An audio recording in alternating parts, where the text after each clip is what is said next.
이 시간 하나님의 말씀을 받겠습니다. 이 복된 시간에 우리에게 주시는 하나님의 말씀은 사사기 12장 1절에서 7절까지의 말씀입니다. 구약성경 사사기 12장 1절에서 7절까지의 말씀, 함께 세워가는 하나님의 나라라는 제목으로 하나님의 말씀을 받겠습니다. 사사기 12장 1절에서 7절까지 말씀 다 같이 한 절씩 교독해서 읽겠습니다. 에브라임 사람들이 모여 북쪽으로 가서 입다에게 이르되 내가 암몬 자손과 싸우러 건너갈 때에 어찌하여 우리를 불러 너와 함께 가게 하지 아니하였느냐? 우리가 반드시 너와 내 집을 불사르리라 하니 입다가 그들에게 이르되 나와 내 백성이 암몬 자손과 크게 싸울 때에 내가 너희를 부르되 너희가 나를 그들의 손에서 구원하지 아니한 고로 나는 너희가 도와주지 아니하는 것을 보고 내 목숨을 돌보지 아니하고 건너가서 암몬 자손을 쳤더니 여호와께서 그들을 내 손에 넘겨주셨거늘 너희가 어찌하여 오늘 내게 올라와서 나와 더불어 싸우고자 하느냐 하니라. 입다가 길앗 사람을 다 모으고 에브라임과 싸웠으며 길앗 사람들이 에브라임을 쳐서 무찔렀으니 이는 에브라임의 말이 너희 길앗 사람은 본래 에브라임에서 도망한 자로서 에브라임과 므낫세 중에 있다 하였음이라. 길앗 사람이 에브라임 사람보다 앞서 요단강 나루턱을 장악하고 에브라임 사람의 도망하는 자가 말하기를 청하건대 나를 건너가게 하라 하면 길앗 사람이 그에게 묻기를 내가 에브라임 사람이냐 하여 그가 만일 아니라 하면 그에게 이르기를 쉿볼렛이라 발음하라 하여 에브라임 사람이 그렇게 바로 말하지 못하고 쉿볼렛이라 발음하면 길앗 사람이 곧 그를 잡아서 요단강 나루턱에서 죽였더라. 그때의 에브라임 사람의 죽은 자가 42,000명이었더라. 같이 읽습니다. 입다가 이스라엘의 사사가 된 지 6년이라 길앗 사람 입다가 죽음에 길앗에 있는 그의 성읍에 장사되었더라. 아멘. 우리가 감당을 할 수 있는 문제들이 있고 또 살다 보면 감당할 수 없는 문제들이 있습니다. 인삼은 사람의 몸에 참 좋다고 합니다. 여러분 인삼 다 잘 받으십니까? 보니까 인삼이 잘 받는 분도 있고 인삼을 먹으면 열이 올라서 독이 되는 사람들도 있습니다. 녹용도 그렇다고 합니다. 몸에 참 좋은 것이지만 몸에 받지 않는 사람은 그것을 먹으면 약이 아니라 독이 된다고 합니다. 체질에 따라서 자기에게 맞는 음식들이 있습니다. 그런 것들은 우리가 컨트롤하기가 힘듭니다. 그래서 이런 것들은 지혜롭게 잘 가려서 나에게 맞는 것을 잘 맞춰서 섭취하면 됩니다. 그런 것들은 우리가 감당할 수 없는 문제들이죠. 따라서 거기에 맞춰가면 됩니다. 그럼 우리가 감당할 수 있는 문제들이 있습니다. 요즘에는 학폭 문제가 예전처럼은 심하지 않지만 그래도 학폭들이 일어나는 것을 보면 괴롭힘 당하는 아이들이 있습니다. 그런 아이들은 가해자들이랑 이렇게 분리를 시켜 놓습니다. 멀리 떨어져 놓게 하는 것이죠. 다른 학교로 전학을 보낸다거나 그렇게 조치를 취합니다. 그런데 그들을 자세히 추적해 봤더니 그곳에 가서도 여전히 괴롭힘을 당하는 아이들이 있다라는 것입니다. 그래서 왜 그런가 봤더니 그 아이에게 내면적인 문제가 있더라라는 것이죠. 마음이 약하고 또 그렇게 핍박받을 만한, 아이들에게 괴롭힘 당할 만한 그런 모습들을 가지고 있다라는 것입니다. 이런 것들은 우리가 해결할 수 있습니다. 도움을 받고 치료를 받고 또 누군가의 지도를 받아서 그 문제를 해결해 나갈 수 있습니다. 내가 해결해 나갈 수 있는 문제들을 우리가 해결해 나가지 않고 도망만 다니게 되면 여전히 그 문제가 자신을 따라옵니다. 여기가 마음에 안 드니까 다른 데 가면 괜찮겠지. 그런데 거기에서 똑같은 일이 일어난다는 것은 그 문제의 원인이 바로 나에게도 있다라는 것을 말하는 것일 것입니다. 그래서 우리가 있는 문제들이 내가 고칠 수 있고 내가 감당할 수 있는 문제들이라면 싸워야 하고 거기에 대해서 대적해 나가야 합니다. 그렇게 우리를 강하게 만들어 나가서 그 문제를 넉넉히 감당할 수 있는 사람이 된다면 그 문제는 더 이상 나에게 문제가 되지 않을 것입니다. 오늘 에브라임 지파에 대해서 이야기하고 있습니다. 그들은 매우 강력한 민족이었습니다. 12지파 중에서도 첫 번째, 두 번째 하는 그런 힘이 있는 지파였습니다. 그런데 그들이 점점 더 세력을 잃어가게 되고 힘을 점점 잃어가게 되는 것을 바라보게 됩니다. 유다에서는, 남쪽에서는 유다가 꽉 잡고 있죠. 북이스라엘에서는 에브라임이 꽉 잡고 있지 않습니까? 그런데 점점 더 그런 세력들이 약해져 가는 것을 우리는 성경을 통해서 쭉 바라보면 그런 모습들이 보이게 됩니다. 왜 이렇게 도태되게 되었을까? 그 시작점이, 아니 그 초기의 모습들이 오늘 이 에브라임의 사사기의 모습에서 우리가 발견할 수 있습니다. 오늘 성경은 에브라임을 이야기하면서 동시에 이스라엘이 왜 힘을 잃어가고 사사기적인 문제에 빠질 수밖에 없었는지를 동시에 조명하고 있습니다. 그리고 그것은 동시에 이 시대를 살아가고 있는 저와 여러분에게도 똑같이 적용되는 말씀인 줄 믿습니다.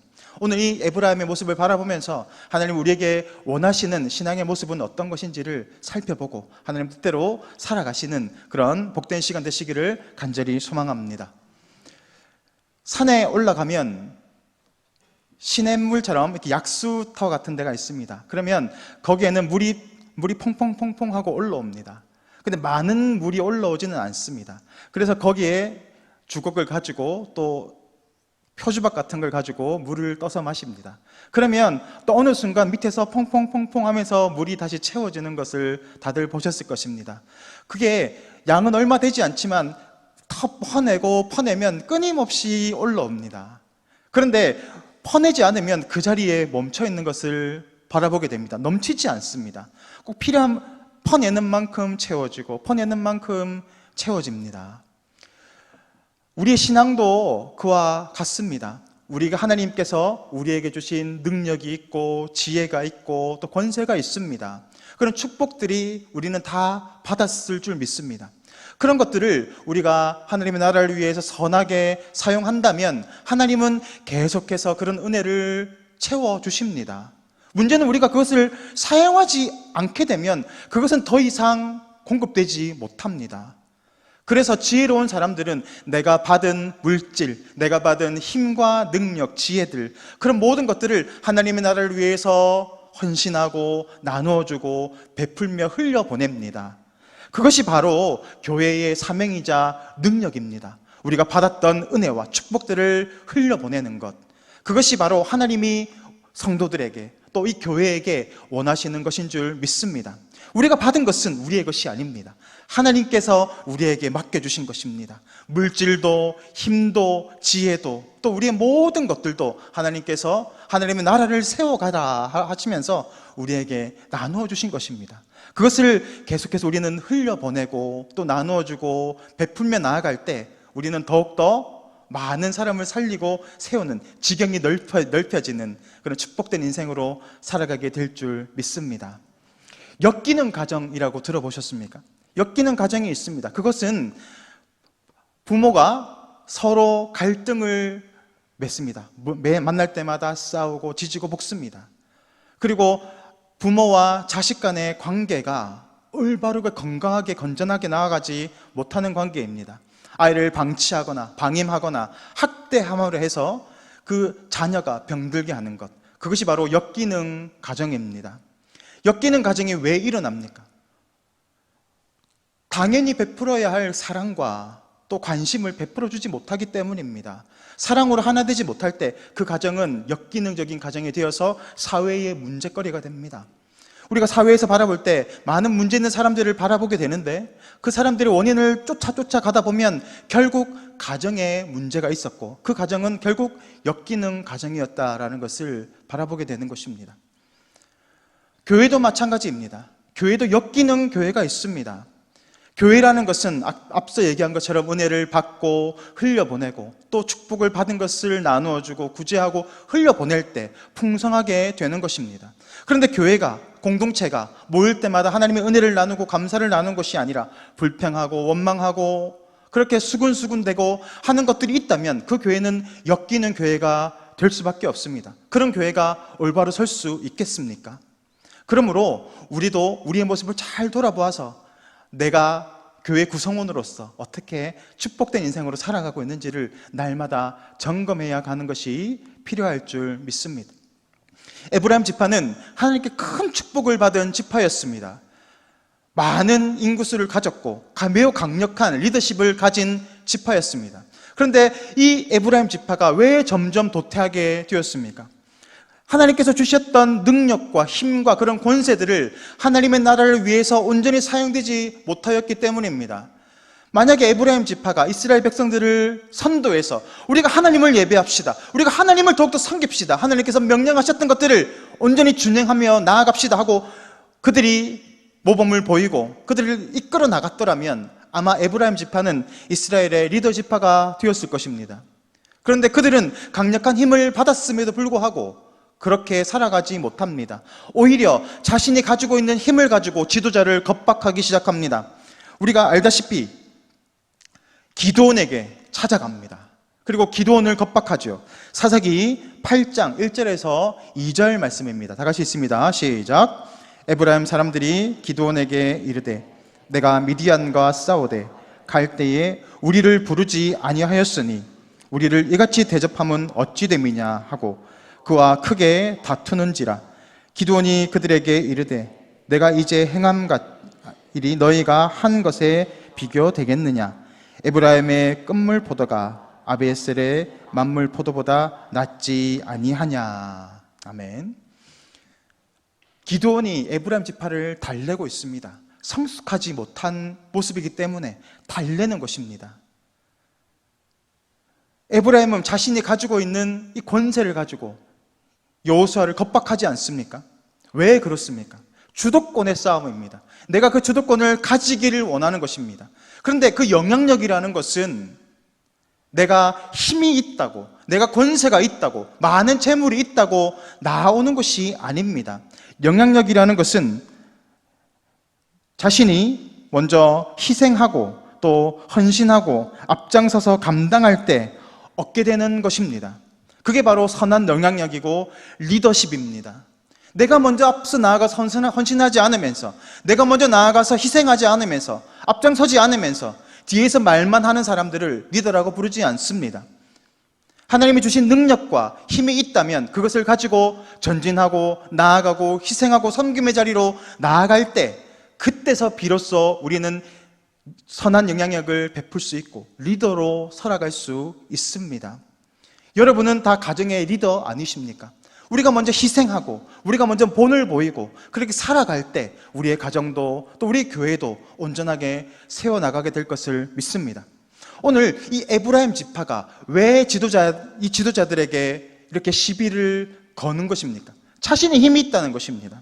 바로 오늘 본문 4절에서 이렇게 얘기합니다. 입다가 길라 사람들을 다 모으고 에브라임과 싸웠으며 길라 사람들이 에브라임을 쳐서 무찔렀으니 이는 에브라임의 말이 너희 길라 사람은 본래 에브라임에서 도망한 자로서 에브라임과 므낫세 중에 있다 하였음이라. 그러니까 이 에브라임 사람들이 지금 입다를 찾아와서 항의하고 있는 것, 내가 너희를 불살라 버릴 것이다 라고 협박하고 있는 것은 그들을 무시하고 있는 것입니다. 자신이 가지고 있는 힘과 권세를 이용해서 그들이 입다가 이루어낸 것들, 길라 사람들이 싸워서 이루어낸 것을 빼앗으라고 하고 있는 것입니다. 조폭 같은 것이죠. 지금 그렇게 자신의 힘을 하나님의 나라를 위해 쓰는 것이 아니라 이렇게 악한 데에 사용하고 있습니다. 그렇게 우리가 힘을, 내가 받은 능력들을 잘못 사용할 때 하나님은 그것을 기뻐하지 않습니다. 그리고 그런 민족들, 그런 지파들, 그런 사람들은 도태될 수밖에 없습니다. 오늘 헤르만 헤세라는 소설가가 있습니다. 헤르만 헤세가 지은 동방술래라는 단편 소설에 이런 내용이 있습니다. 주인공이 있는데 레오라는 주인공이 있습니다. 순례단을 꾸리게 됩니다. 순례단을 꾸려서 순례 여행을 가게 됩니다. 순례 여행을 간다는 것은 머나먼 길을 가야 하는 여정이었습니다. 그 길이 고달프지 않겠습니까? 그런데 이 순례단은 고달프지 않았습니다. 왜냐하면 이 순례단에 레오라고 하는 이 주인공이 있었기 때문입니다. 이 레오는 자신이 그 순례단에서 굳은 일을 도맡아 하는 사람이었습니다. 남들이 하기 싫어하는 것들을 자기가 솔선수범해서 그것을 감당해내는 그런 인물이었습니다. 먼 길을 걸어가면 몸이 피곤할 겁니다. 그때 무거운 것을 누가 들고 싶겠습니까? 그런데 이 레오가 누구도 들기 싫어하는 그 무거운 짐들을 자기가 솔선수범해서 집니다. 그리고 도착하면 음식 자리를 깔고 음식을 준비합니다. 그 사람들이 다 먹고 나면 그것을 또 정리해서 설거지하는 거 다 아시지 않습니까? 정말 귀찮지 않습니까? 그런데 이 레오가 그런 굳은 일들을 다 해낸 겁니다. 그리고 밤이 되면 지쳐있는 이 순례단을 위해서 노래를 불러주고 또 재미있는 이야기를 해서 좋은 분위기를 만들어내는 거죠. 그러니까 이 순례단의 길을 걸어가는데 힘들지 않게 잘 갈 수 있었다는 겁니다. 그런데 이 순례단에 문제가 생깁니다. 그 문제는 바로 이 모든 굳은 일을 담당했던 레오가 어느 순간 사라져 버린 겁니다. 그와 동시에 이 순례단은 어떻게 되었을까요? 순례단이 와해되기 시작합니다. 순례길을 가지 못하고 결국은 해체돼 버리고 맙니다. 그리고 얼마 뒤에 순례단 중에 한 사람이 이 레오를 만나게 되는데, 이 레오의 정체는 그 순례단을 지휘하고 있는 그 단체의 수장이었습니다. 그 수장이 와서 이 순례단에서 자신이 헌신하고 솔선수범을 보이고 모범을 보인 것입니다. 그래서 이 소설에서 섬김의 리더십이라는 단어가 나온 겁니다. 리더십은 내가 먼저 섬길 때, 내가 먼저 헌신할 때, 희생할 때 자연스럽게 생기게 되는 겁니다. 누구나 할 수 있습니다. 힘이 있고 또 어느 정도 열정만 있다면 누구나 할 수 있는 것이죠. 그런데 리더는 아무나 되지 못합니다. 섬길 수 있는 사람, 마음이 낮은 사람만 할 수 있습니다. 그 섬김의 대표적인 인물이 누구십니까? 우리 예수님 아니십니까? 빌립보서 2장 6절에서 8절 말씀 우리 다 같이 믿음으로 읽겠습니다. 시작.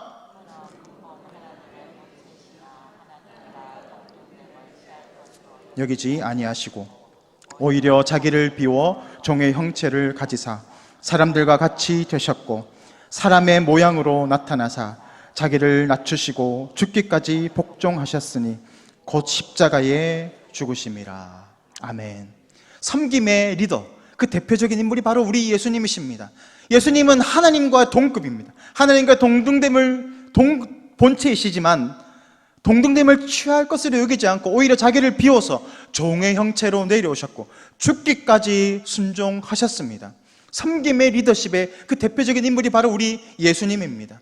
하나님은 그의 섬김과 그의 겸손을 통하여서 그를 높이시사 지극히 높은 자리로 높이시고 하나님 우편에 앉게 하셨고 온 우주 만물을 다스리는 그런 만왕의 왕으로 세워주셨습니다.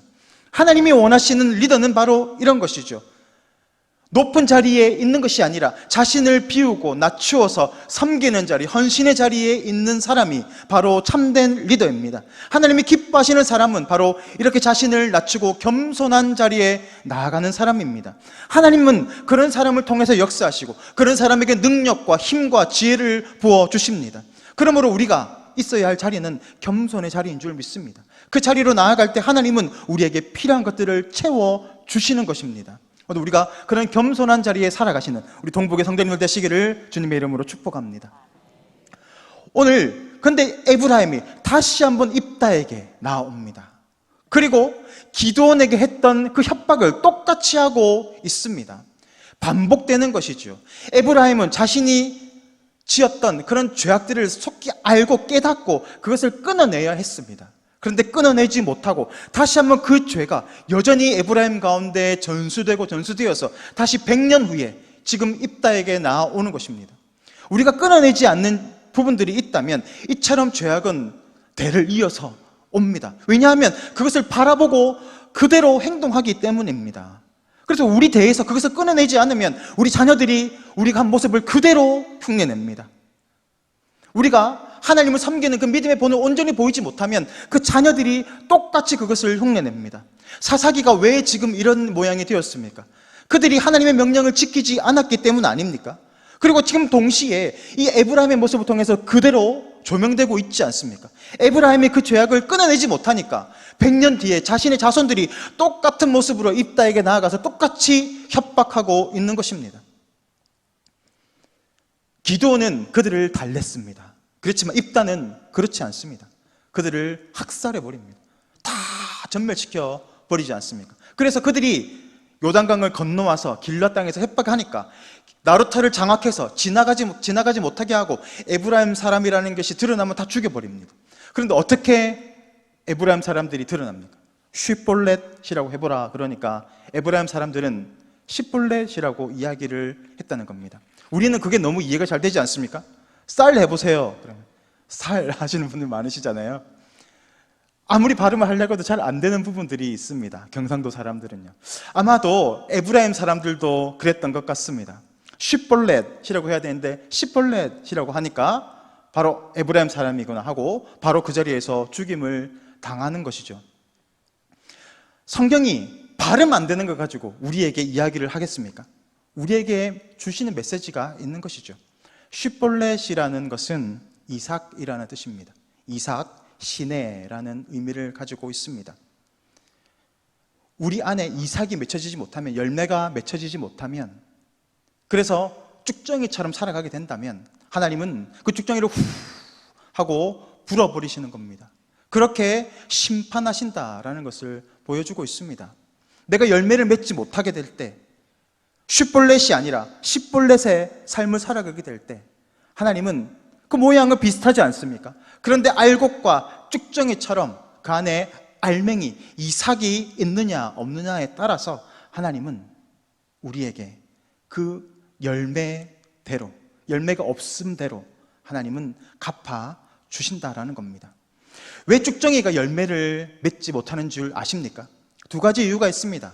첫 번째는 땅에서 영양분을 제대로 섭취하지 못하기 때문입니다. 뭔가 막혀있기 때문입니다. 그래서 땅에서, 토양에서 영양분을 끌어당겨서 나에게 섭취를 해야 되는데 그게 섭취가 안 되는 것이죠. 그리고 태양빛을 받아서 광합성을 해서 자꾸 뭔가를 만들어내야 되는데 그게 되지 않으니까 이삭이 맺히지 않게 되는 겁니다. 그리고 이삭이 맺히지 못하고 영양분이 없으니까 병충해를 이겨낼 수 있는 힘이 없어집니다. 그래서 병충해에 의해서 이 쭉정이가 생기게 된다라는 겁니다. 우리의 신앙도 마찬가지입니다. 왜 쭉정이 같은 신앙생활을 하게 됩니까? 하나님의 그 은혜를 공급받지 못하기 때문입니다. 말씀을 들어도 깨달아지지 않고 말씀을 들어도 그대로 살아내지 못하기 때문입니다. 뜨거운 태양을 견뎌내야 하는데 내가 은혜는, 말씀은 깨달았는데 그렇게 살아내지 못하고 견뎌내지 못하고 결국 내 생각대로 나아가는 것, 세상과 타협하고 나아가는 그런 모습을 보이기 때문에 우리 안에 영적인 영양분이 쌓여지지 않기 때문에 우리에게 열매가 맺혀지지 않을 수 있습니다. 그래서 건강하지 못한 신앙인들은 하나님의 말씀을 들어도 그것으로 반응하지 못합니다. 순종으로 나아가지 못합니다. 헌신의 자리로 나아가지 못합니다. 그냥 채우려고만 합니다. 그것으로 신앙생활이 되지 않습니다. 받은 것을 흘려보내야 되죠. 그렇게 살아내야 합니다. 그럴 때 우리는 강력한 신앙인이 될 수 있습니다. 동시에 우리가 그렇게 영양분을 잘 빨아들이고 은혜와 축복들을 잘 간직하게 되면 죄악을 이겨낼 수 있는 힘이 생깁니다. 믿음으로 이겨낼 수 있게 됩니다. 이것이 죄인지를 구분할 수 있게 되고 그것을 물리쳐낼 수 있는 힘을 공급받게 되는 것입니다. 무엇보다 중요한 것은 우리가 하나님의 말씀 안에 거하고 그것을 받아 누려야 합니다. 그럴 때 우리 삶 가운데에 열매가 맺히고 이삭이 맺히고 그렇게 쉿볼렛의 인생으로 살아갈 수 있게 되는 것입니다. 이 쭉정이는 알곡에게 큰 피해를 끼칩니다. 이 쭉정이가 옆에 있으면 영양분을 자꾸 빨아들이게 된다고 합니다. 열매를 맺지 못하면서 옆에 있는 영양분을 자꾸 빨아들이니까 옆에 있는 알곡들도 피해를 보는 겁니다. 그리고 그것을 나중에 타작할 때 이 쭉정이 쪽에는 알맹이가 없고 이삭이 들어있지 않고 곰팡이나 병균, 그런 세균들이 있다고 합니다. 그러니까 같이 섞이게 되면 오히려 이 알곡들에게 안 좋은 영향을 끼치게 되는 거죠. 그래서 이 알곡의 품질을 저하시킨다라고 합니다. 그러면 지혜로운 사람은 어떻게 해야 되겠습니까? 쭉정이가 있는 곳은 피해야죠. 어떤 것이 쭉정이입니까? 하나님의 은혜를 받고 은혜를 흘려보내야 하는데 그렇게 살아가지 못하는 사람, 하나님의 은혜를 받으면 어떤 반응이 일어납니까? 사랑이 넘쳐납니다.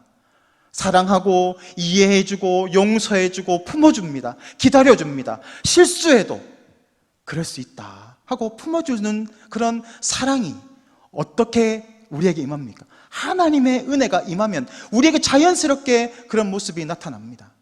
그런데 불평하고 원망하고 판단하고 정죄하는 그 자리에 있다면 우리 영혼도 영향을 받게 됩니다. 그러니까 지혜 있는 사람들은 그곳을 속히 벗어나야 합니다. 더 지혜 있는 사람들은, 리더십을 가진 사람들은 그곳에서 선한 영향력을 베풀어야 합니다. 물길을 바꾸는 것입니다. 지금 원망하고 불평하고 있는 그 물길들을 감사로, 찬양으로, 은혜로, 용서로, 사랑으로, 기다려줌으로 그 물길을 바꾸어 가는 겁니다. 하나님이 우리에게 주신 능력이 그런 겁니다. 우리가 가는 곳곳마다 어두움 가운데 빛을 비추면 어둠이 떠나갑니다. 그런데 능력이 없으면 내가 가도 어둠이 떠나가지 않습니다. 아무런 변화가 일어나지 않습니다. 진짜 은혜를 받은 사람은, 진짜 능력을 받은 사람은 내가 가는 그곳을 변화시킵니다. 왜냐하면 우리 가운데 빛이신 예수 그리스도가 있기 때문입니다.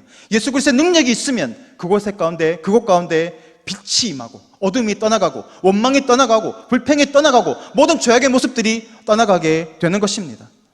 오늘 우리가 그러한 축복된 인생, 참으로 영향력 있는 인생으로 살아가기를 간절히 원합니다. 오늘 쭉정이들은 하나님의 심판을 받습니다. 오늘 입다가 그들을 다 물리쳐버리지 않습니까? 반드시 심판이 있습니다. 하나님이 기다려주시죠. 기도원 시대에 기다려주신 것처럼 기다려주시는 시간이 있지만 때가 임하면 반드시 심판이 있습니다. 포도원 지기가 농부에게 3년이 지났는데 왜 열매가 없느냐, 내가 여기서 다 쓸어버리겠다고 했을 때 이 농부가 이야기하잖아요. 1년만, 이 근본만 나에게 시간을 더 주십시오. 열매를 맺을 것입니다. 그래서 열매를 맺으면 다행이죠. 돌이키고 내가 이것이 하나님 기뻐하시는 것이 아니구나 끊어내고 돌이키고 그 말씀대로 살아가고자 노력하면 열매가 맺혀지게 됩니다. 그런데 그렇게 살아가지 못한다면 결국 불쏘시개로 불구덩이 속에 들어가 버리는 겁니다. 하나님 우리에게 오늘 이 말씀으로 경고하십니다. 우리가 어떤 삶을 살아야 합니까? 열매 맺는 인생, 하나님의 은혜를 공급받는 그런 모습으로 살아갈 때 우리는 열매를 맺게 되고 하나님의 나라를 세워가는데 귀하게 쓰임받는 인생으로 나아가게 될 줄 믿습니다. 우리에게 주신 물질들이 있죠. 우리에게 주신 지혜들이 있죠. 우리에게 주신 힘과 능력들이 있습니다. 그 능력들을 어디에 사용하시겠습니까? 하나님의 나라를 위해서 온전히 사용하고 내어드릴 때 하나님은 채워주십니다. 하나님 뺏어가시는 분이 아닙니다. 저희 아들이 저에게 자신이 2,000원이 있는데 2,000원짜리 과자를 사왔더라고요. 그럼 제가 그것을 받아 먹어요, 일부러. 그리고 저는 어떻게 할까요? 5,000원 줍니다. 기분 좋으면 10,000원 줍니다. 그게 부모의 마음 아니겠습니까?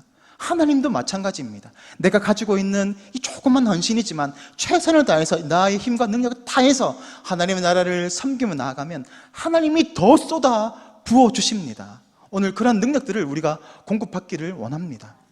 예수님이 계신 곳이 어디입니까? 저 높고 높은 왕궁입니까? 아닙니다. 예수님이 계신 곳은 아무도 가지 않는 곳, 소외된 곳, 낮은 곳, 힘들어하는 사람들이 있는 곳, 아무도 가지 않으려고 하는 그 헌신의 자리, 골방의 자리입니다. 그래서 오늘도 우리가 나아가야 할 것은 골방입니다. 섬김의 자리입니다. 아무도 하려고 하지 않는 그 헌신의 자리입니다. 그곳에 가야 예수님을 만날 수 있습니다. 다 예수님 만나길 원하지 않습니까? 오늘도 우리에게 있는 최선을 다해서 맡겨주신 그 자리에서 오늘도 우리에게 주신 그 능력을 다 하나님 나라를 위해서 사용하시는, 그리고 많은 것을로 축복받으시는 그런 성도님들 되시기를 소망합니다. 오늘 에브라임 지파가 하나님의 뜻대로 살아가지 못하고 타락하게 되었을 때 그들이 42,000명이 몰살하게 되는 그런 심판을 경험하게 됩니다. 그것은 이스라엘 에브라임 지파가 1차 인구 계수 때 45,000명이었습니다. 그런데 지금 42,000명이 죽었습니다. 이 에브라임 지파의 어마어마한 손실이죠. 물론 300년이 지나서 더 많은 인구가 되었겠지만 그 남자 4만 2천 명이 죽었다는 것은 에브라임 지파에는 어마어마한 큰 타격이 되었을 것입니다. 에브라임의 2차 통계는 3만 2,500명이었습니다. 그러니까 지금 심판당하는 것은 큰 타격입니다. 오늘도 우리에게 맡겨주신 그 자리에서 온전히 하나님을 섬기며 나아갈 때 하나님은 우리에게 더 많은 것을 채워주시고 더 많은 것을 부어주십니다. 오늘도 우리가 이 에브라임의 이 기사를 바라보면서 우리의 모습을 다시 한번 바라보기를 원합니다. 오늘도 내가 주님의 뜻대로 나아가고 있는지 날마다 우리를 돌아보시는 지혜로운 동북의 성도님들 되시기를 주님의 이름으로 축복합니다. 이 시간 다 같이 기도하겠습니다. 지금도 살아계셔서 우리와 함께 하시는 하나님 아버지, 오늘도 이 말씀을 통하여서 우리의 모습을 다시 한번 돌아보기를 원합니다. 오늘도 날마다 겸손히 하나님 그 헌신의 자리로 나아가게 하여 주시고 하나님이 기뻐하시는 그 곳에서 우리 최선을 다함으로 하나님 나라를 세워가는 동력자의 삶을 살아갈 수 있도록 주님 역사하여 주시옵소서. 지금도 살아계셔서 역사하시는 주 예수 그리스도 이름으로 기도드리옵나이다. 아멘.